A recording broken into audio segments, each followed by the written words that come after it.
Senator Obama has achieved a great thing for himself and for his country.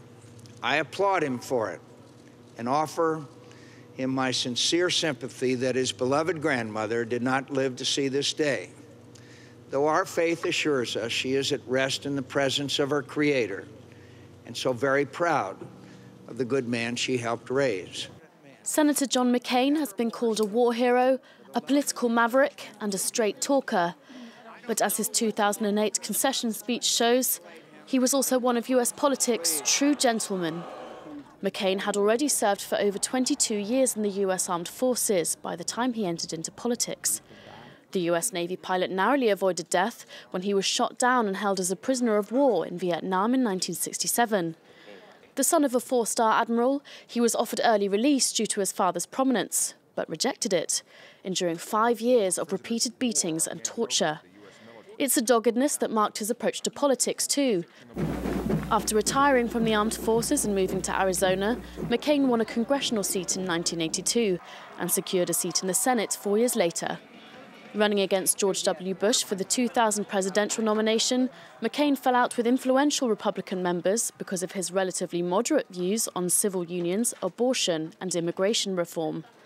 Indeed, Mr. McCain was never afraid to adopt a controversial position, even if it meant straying from the party line. He was an ardent supporter of the Iraq War, but hit out at the Bush administration's handling of the conflict, particularly when it came to the treatment of terror suspects and the use of torture. If we're going to get the high ground in this world, and we're going to be America that we have cherished and loved for more than 200 years, we're not going to torture people. We're not going to do what Pol Pot did. This is what America is all about. The senator repeatedly showed himself willing to work across the aisle too. In 2007, he sponsored a bipartisan immigration bill, which would have offered an amnesty to illegal immigrants. He also co-authored a major campaign finance reform with Democrat Senator Feingold, intended to reduce the influence of money in US elections. However, the 2008 presidential campaign saw McCain hardening on some of his views in a bid to win back far-right voters.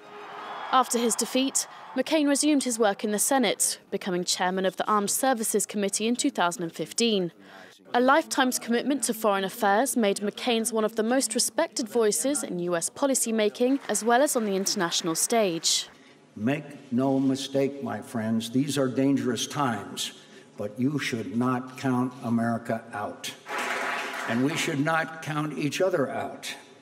His loyalty to the Republican Party was at times tested by Donald Trump. John McCain withdrew his support for the hopeful president during the 2016 campaign, after the release of the Access Hollywood footage from 2005, showing Mr. Trump making obscene remarks about women. He also refused to support President Trump's overhaul of the Affordable Care Act, with his own recent diagnosis of brain cancer bringing things into stark focus. I will not vote for this bill as it is today.